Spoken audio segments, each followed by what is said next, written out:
বন্ধুরা, কেমন আছো সবাই? আশা করি ভালো আছো। তোমাদের জন্য আরেকটি নতুন গল্প নিয়ে হাজির হলাম। গল্পটি মন দিয়ে শোনো, আশা করি ভালো লাগবে। আমি ঘুমের ভান করে রইলাম, কিন্তু সাকিবের দুষ্টামি কিছুতেই থামছে না। ও ছোট তো, এসব ব্যাপারে একদম কাঁচা। অনেক চেষ্টা করেও ঠিকমতো কিছু করতে পারছিল না। আমি চুপচাপ শুয়ে থাকলেও মনে হচ্ছিল আর বেশিক্ষণ নিজেকে সামলে রাখতে পারব না। মাথার ভেতরে একগাদা প্রশ্ন ঘুরপাক খাচ্ছিল। আমি কি উঠে বসে ওর চোখে চোখ রেখে সবটা মেনে নেব, নাকি ভান করে চুপচাপ থেকে যেটুকু হচ্ছে সেটা সেভাবেই শেষ হতে দেব? ও তো এসব বোঝে না ঠিকঠাক, তাই ওর কানে কানে বললাম, তুই এখন একটু বিশ্রাম নে, বাকি কাজ আমি করেছি। তারপর যা হলো সেটা কেউ বিশ্বাস করলেও করে না। আমার নাম নীলা, বয়স ২১। আমি আমাদের ভাই বোনদের মধ্যে সবচেয়ে বড়। ৩ বোন, ১ ভাইয়ের মধ্যে আমি সবার আগে জন্মেছি। বাবা একজন প্রতিষ্ঠিত ব্যবসায়ী, তাই ছোট থেকেই অভাব কষ্টের মুখ দেখি নাই। যা চাই তাই পেয়েছি। আমার বিয়ে হয়েছে, তবে এখনও সন্তান হয়নি। এটাই একমাত্র অপূর্ণতা। স্বামী, সুর, শাড়ি সবাই ভালো, কিন্তু বিয়ের ৩ মাস পরেই স্বামীর ছুটি ফুরিয়ে যায়। আরও আবার সিঙ্গাপুরে ফিরে যায়। তারপর থেকেই আমার জীবনের মোড় ঘুরে যায়। মন সব সময় খারাপ থাকত, সময় কাটত না। ও দিনে ১-২বার ফোন দিত, তাও খুব কম সময় কথা বলত। আমি একা একা ঘরে বসে থাকতাম, একটা অজানা অস্থিরতায় দিন কাটত। একদিন ইউটিউবে ভিডিও দেখতে দেখতে হঠাৎ একটা চ্যানেলে চোখ পড়ে। নানা সম্পর্কভিত্তিক নাটকীয় গল্প, মায়ের সঙ্গে ছেলে, মামির সঙ্গে ভাগ্নের, এরকম নানা সম্পর্ক নিয়ে বানানো গল্প। প্রথম দিকে শুনে অস্বস্তি লাগলেও কেমন যেন মজা পেতে থাকি। ধীরে ধীরে ওই চ্যানেলের নিয়মিত দর্শক হয়ে উঠি। সারাদিন ঘরের কাজ, শ্বশুর শাশুড়ির দেখাশোনা, স্বামীর সঙ্গে নিয়ম করে কথা বলা, সব শেষে রাতে বিছানায় শুয়ে ওই গল্পগুলো শুনে মনটা হালকা করতাম। মাঝে মাঝে মনে হতো, ইস, যদি কেউ থাকতো পাশে, যার সঙ্গে কিছু করা যেত। ঠিক তখনই জীবনে আসে সাকিব। ও সহজ সরল ব্যবহার আর মজার কথা শুনতে শুনতে কখন যে আমি ভেতরে ভেতরে বদলে যাচ্ছি সেটা নিজেই টের পাইনি। আমি এমন রক্ষণশীল পরিবেশে বড় হয়েছি, অথচ অজান্তেই এক অদ্ভুত টান অনুভব করতে শুরু করি। সাকিব আমার স্বামীর বড় বোনের ছেলে, মানে সম্পর্কের দিক থেকে আমার ভাগিনী। বিয়ের সময় একবার দেখা হয়েছিল ওর সঙ্গে, কিন্তু তেমন কথা হয়নি। তখন সাকিব এসএসসি পরীক্ষার প্রস্তুতিতে ব্যস্ত ছিল। এরপর বাড়িকে কলেজ অনেক দূর হওয়ায় পরীক্ষার পর সে আমাদের বাড়িতে থেকে কলেজে যাতায়াত করতে শুরু করে। আমাদের বাড়ি থেকে ওর কলেজ মাত্র ১০ মিনিট দূরে। প্রতিদিন সাইকেল চালিয়ে ক্লাসে যেত। সাকিব আমাদের শ্বশুরবাড়িতে ঘরের সংখ্যা খুব বেশি না, শুধু একটা বড় ঘর ছিল। সাকিব যেহেতু পড়াশোনা করবে, তাই শ্বশুরমশাই বড় ঘরের পাশেই একটা ছোট ঘর তৈরি করে দিলেন ওর জন্য। সেখানে টেবিল, চেয়ার আর একটা খাটিয়া রাখা ছিল। তবে রাতের বেলায় সাকিব মূল বাড়ির ভেতরে একটা ফাঁকা নামে ঘুমাত। আমাদের বড় ঘরটাই ৩টে রুমে ভাগ করা। একটায় আমি থাকি, আর একটাই শ্বশুর শাশুড়ি। মাঝখানের ঘরটা আগে ফাঁকা ছিল। সাকিব আসার পর ওখানে একটা খাট বসানো হয়, আর এখন সেখানেই রাতে ঘুমায়। পড়া শেষ করে রাত ১০টার পর ঘরে ফিরে ও মাঝখানের ঘরে শুয়ে পড়ে। সাকিব বেশ ভালো ছাত্র, এসএসসিতে A+ পেয়েছে। কথাবার্তাও খুব কম বলে। না আছে বন্ধুদের সাথে আড্ডা, না আছে বাড়ির লোকজনের সঙ্গে খাতির। এমনকি ওর নানা নানিকেও ঠিকমতো কিছু বলে না। আর আমার সঙ্গে তো চোখ তুলে তাকায় না। খুব লাজুক আর চুপচাপ স্বভাবের ছেলে। আমার শ্বশুর শাশুড়ি দুজনেই বয়সে অনেকটা বড়। শ্বশুরমশাই চোখে কম দেখেন, তাই বাইরে কম বেরোন।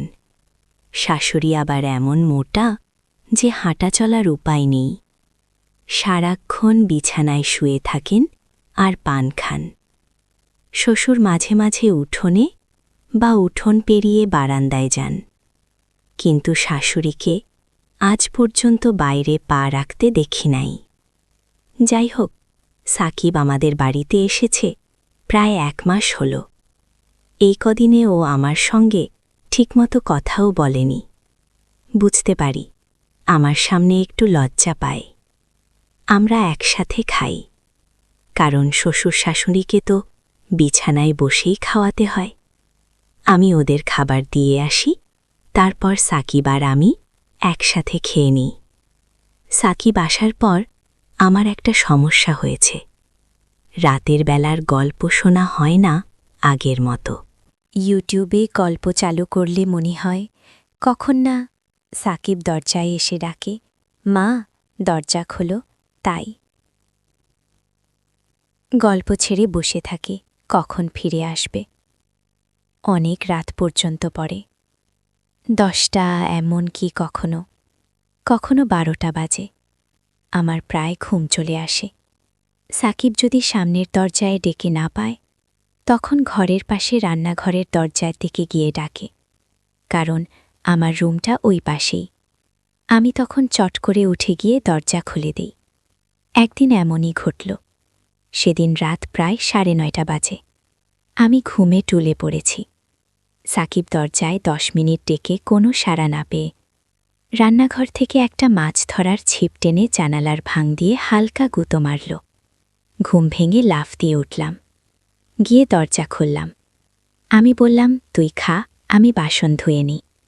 ও বলল, মা আমি আর খাব না, আপনি ঘুমান। আমি অবাক হয়ে বললাম, কেন খাবি না? কেউ কি না খেয়ে ঘুমায়? সাকিব হেসে বলল, আপনার চোখে ঘুম, রোজ আপনাকে বিরক্ত করি। আজ অনেক রাত হয়ে গেছে, আপনি শুয়ে পড়ুন, আমি সকালে উঠে খেয়ে নেব। আমি বললাম, আমার কোনো কষ্ট হয় না, তুই যখন ইচ্ছা তখন এসে খেয়ে নিস। মাঝে মাঝে একটু ঘুম ধরে যায় আর কি।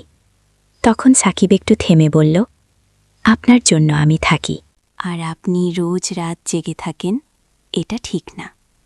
মা, কাল থেকে আমি পড়ার ঘরেই থাকব, আর দাদু ঠাকুমার সঙ্গে খাবার দিলে আমাকেও ডেকে নিও, একসাথে খেয়ে নেব।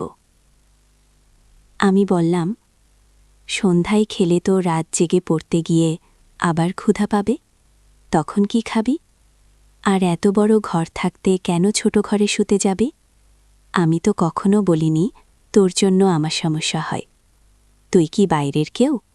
তুই তো আমাদের ঘরের ছেলে, তো একেও কি এটুকু করতে পারতে পারি? সাকিব বলল, ঠিক আছে মা, অনেক রাত হয়ে গেছে, এবার ঘুমাও, সকালে তোমার সাথে আলাপ করব। এটা বলেই ও সোজা গিয়ে ওর ঘরে শুয়ে পড়ল। আমি উঠে এসে নিজের রুমে চলে এলাম। তবে যাই হোক, আজ প্রথম সাকিব এতটা কথা বলল আমার সাথে, অথচ এর জন্য চোখ তুলে তাকায়নি। এখন সকাল 8টা বাজে, সাকিব এখনও ঘুমায়। তাহলে অনেক রাতে ঘুমিয়েছে তো, তাই একটু বেশি ঘুমাচ্ছে। যদিও সাধারণত 6টায় উঠে উঠোনে একটু হাঁটে, তবে ওকে সকালে কখনো পড়তে বসতে দেখি না। যাই হোক, আজ তো 10টার ক্লাস, ডেকে দিতে হবে। আমি ডাক দিলাম, সাকিব, সাকিব, 8টা বাজে, কলেজ যাবে না সাকিব? তখন ঘুম জড়ানো গলায় বলল, কত বাজে? আমি বললাম, 8টা বাজে।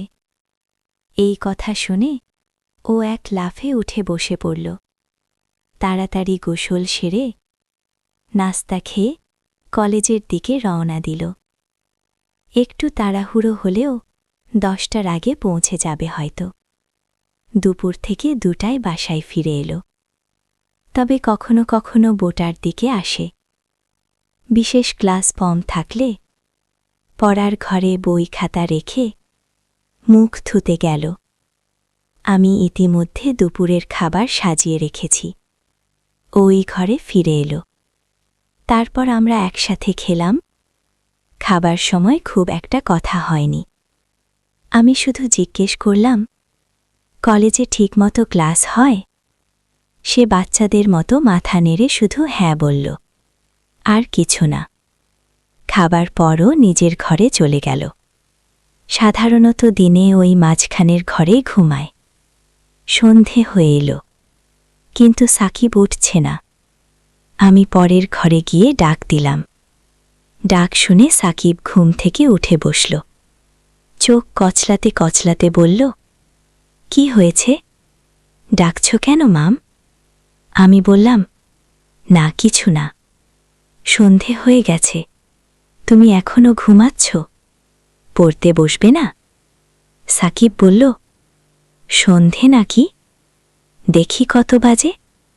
বলে ওর টেবিলে রাখা হাতঘড়ির দিকে তাকালো। তারপর উঠে গিয়ে মুখ হাত ধুতে গেল। আমি তখন ওর পড়ার ঘরে চুপচাপ বসে আছি। সাকিব মুখ ধুয়ে ফিরে এসে বলল, তুমি এখনও এখানে বসে আছো? রান্নার কাজ শেষ? আমি হেসে বললাম, সে তো অনেক আগেই শেষ করেছি। ক্ষুধা লাগছে নাকি? সে বলল, আরে না, এমন সন্ধ্যের সময় ক্ষুধা লাগে নাকি? তবে একটা চা হলে ভালো লাগত। আমি বললাম, চা পাতা মনে হয় শেষ হয়ে গেছে, কালকে এনে দেব। সে বলল, ঠিক আছে। তারপর বলল, এখন যাও, আমি পড়তে বসব। আমি বললাম, আচ্ছা বাবা, ভালো করে মনোযোগ দিয়ে পড়ো। বলে আমি বড় ঘরে চলে এলাম। ঘণ্টা দুয়েক পরে শ্বশুর শাশুড়িকে রাতের খাবার দিলাম। তারা খাচ্ছেন, আমি পাশে বসে আছি। হঠাৎ শ্বশুর বলেন, বৌমা, সাকিব ঠিকমতো পড়াশোনা করছে তো? তুমি একটু খেয়াল রেখো। আমি বললাম, বাবা, আপনি একদম চিন্তা করেন না। সাফিনহ ভদ্র ছেলে, তাকে পড়তে বলার দরকার পড়ে না, নিজে থেকেই পড়ে নেয়। শ্বশুর বললেন, তা জানি বটে, কিন্তু দায়িত্ব তো আমাদেরও কিছু আছে। আমি হেসে বললাম, চিন্তা করবেন না বাবা, আমি ওর পাশে থাকি সব সময়। আর হ্যাঁ, কাল সকালে চা পাতা আনবেন তো? আজ সন্ধ্যায় সাকিব চা খেতে চাইছিল। শাশুড়ি তখন বলল, সাকিবদের বাড়িতে সবাই চা খায়। আমিও ভাবছিলাম তোমাকে বলবো, কিন্তু বলার কথা ভুলেই গেছি। আর তোমার শ্বশুরের দরকার নেই বাজারে যাওয়ার। এখন থেকে যা লাগবে সাকিবকে দিয়ে আনা যাবে। আমি সকালে ওকে বলে দেব। আর বৌমা, তুমি নাস্তার সময় আমাকে মনে করিয়ে দিও, আমি ওর সাথে কথা বলবো। আমি বললাম, ঠিক আছে মা। তারপর ওরা খাওয়া শেষ করা পর্যন্ত আমি পাশে বসে রইলাম।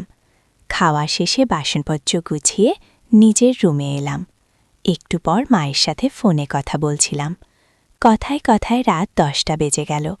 ভাবলাম দেখি সাকিব কি করছে। দরজা খুলে পড়ার ঘরের কাছে গেলাম। কাছে যেতেই ওর পড়ার আওয়াজ পেলাম। ওর মনোযোগ নষ্ট না হয় এই ভেবে আর ঢুকলাম না। বড় ঘরে ফিরে এলাম। রাত প্রায় 11টা বাজে, তবু সাকিব এখনও খেতে আসেননি। আমি একা একা জেগে আছি।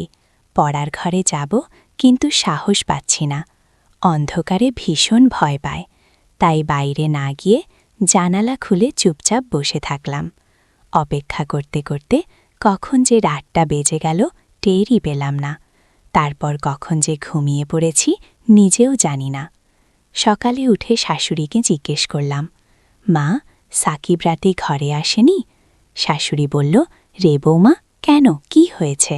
আমি বললাম, না কিছু না মা, বড় ঘরে আসেনি, পড়ার ঘরে ঘুমিয়েছে। মনে হয় আমি অনেক রাত পর্যন্ত অপেক্ষা করছিলাম, তারপর কখন যে ঘুমিয়ে গেছি। শাশুড়ি অবাক হয়ে বলল, কি বলো, পড়ার ঘরে ঘুমাবে কেন? এই ঘরে ওর কি সমস্যা?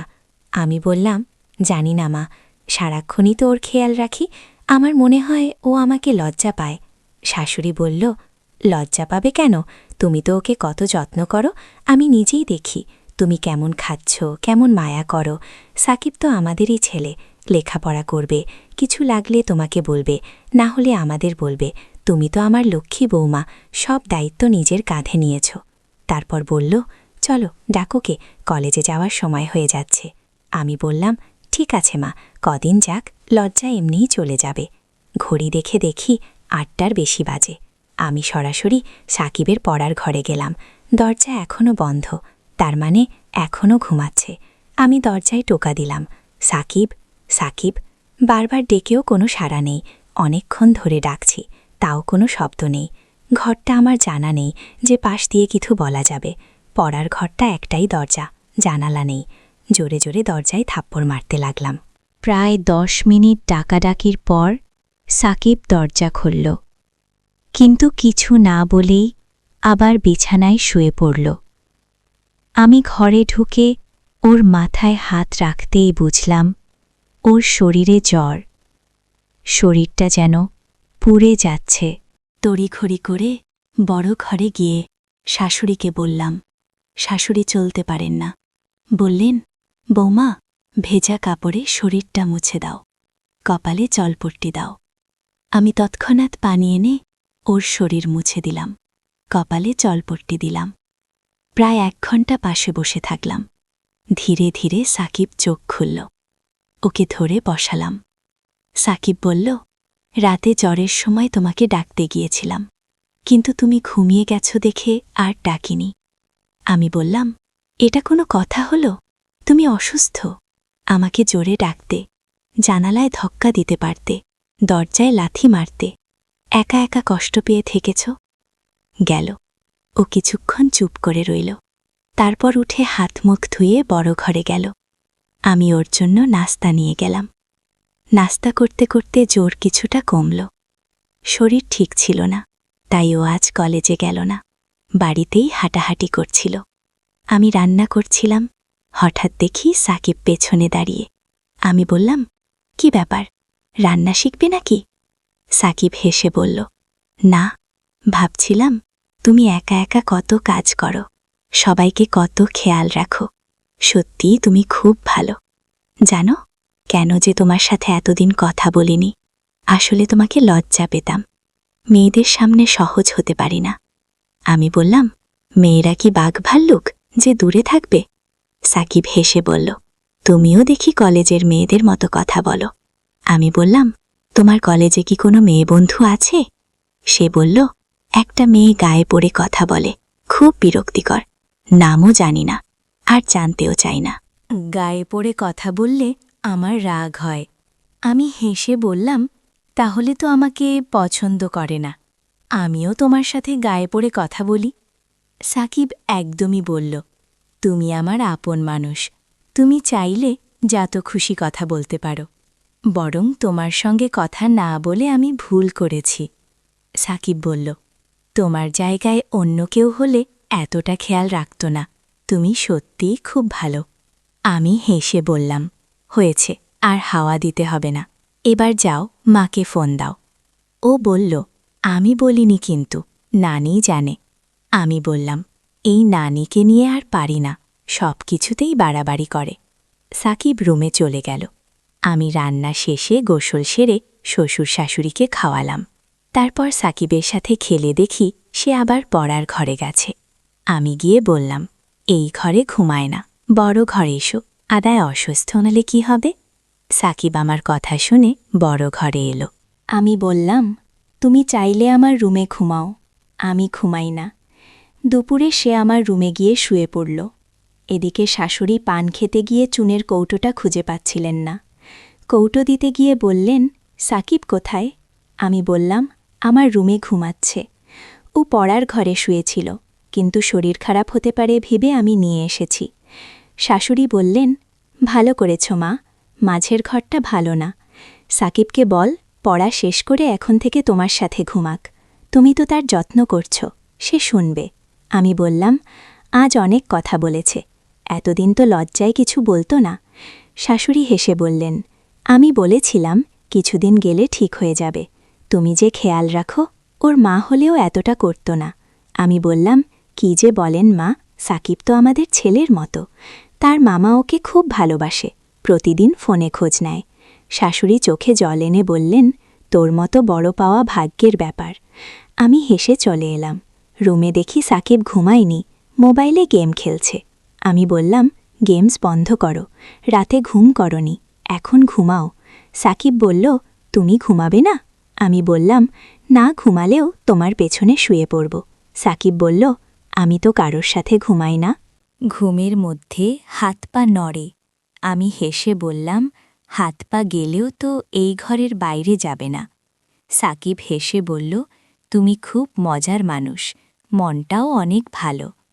আমি বললাম, এই ভালো ভালো বলা লাগবে না। সন্ধ্যার দিকে আমি সাকিবকে ঘুমাতে বললাম।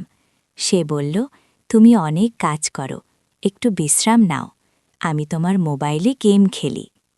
আমি ঘুমিয়ে পড়লাম। জেগে দেখি সাকিব ঘরে নেই, উঠোনে হাঁটছে।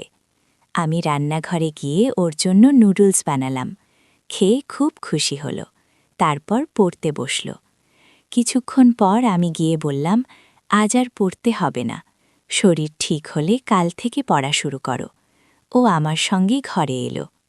রাতে রাতে খাওয়ার পর সাকিবকে বলল, ছোট ঘরটা শুধু পড়ার জন্য, ঘুমানোর হলে মাঝের রুমে অথবা মামুর সঙ্গে।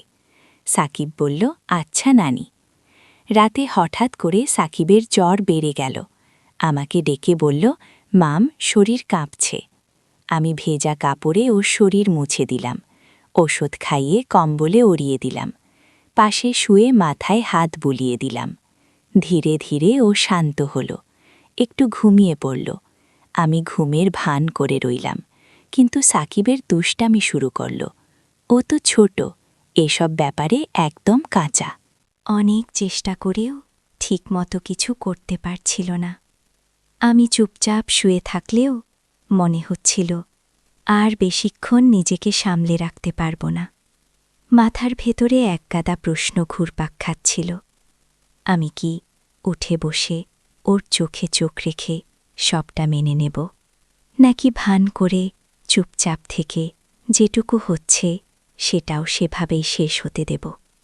কিছুক্ষণের মধ্যে এমনভাবে সাড়া দিল, আমি আর থাকতে পারলাম না। তখন সাকিবকে হালকা করে সরিয়ে দিতে হলো। ও তো এসব বোঝে না ঠিকঠাক। তাই ওর কানে কানে বললাম, তুই এখন একটু বিশ্রাম নে, আমার হয়ে গেছে। তারপর আমিও কখন যেন ঘুমিয়ে পড়লাম। সকালে জ্বর কিছুটা কমেছে। আমি নাস্তা তৈরি করলাম। ও খেয়ে আবার পড়তে বসল। মাঝে মধ্যে রান্নাঘরে এসে দুষ্টুমি করতে চাইত। আমি বললাম, প্রয়োজনের বেশি কোনো কিছু ভালো না।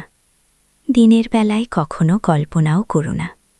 যদি কখনো কারোর চোখে পড়ে বা কোনো প্রকার সন্দেহ হয়, তাহলে তোমার আমার দুজনের জীবনই নষ্ট হয়ে যাবে। আমি যা বলি তা অক্ষরে অক্ষরে পালন করবে, তা না হলে জীবন নষ্ট হয়ে যাবে, সমাজে মুখ দেখাতে পারবে না। বুঝতে পারছ?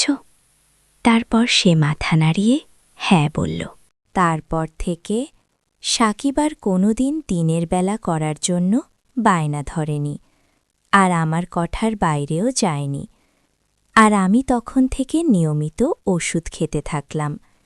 সাকিব আমার পরিবারের একজন, তার যত্ন নেওয়া আমার কর্তব্য।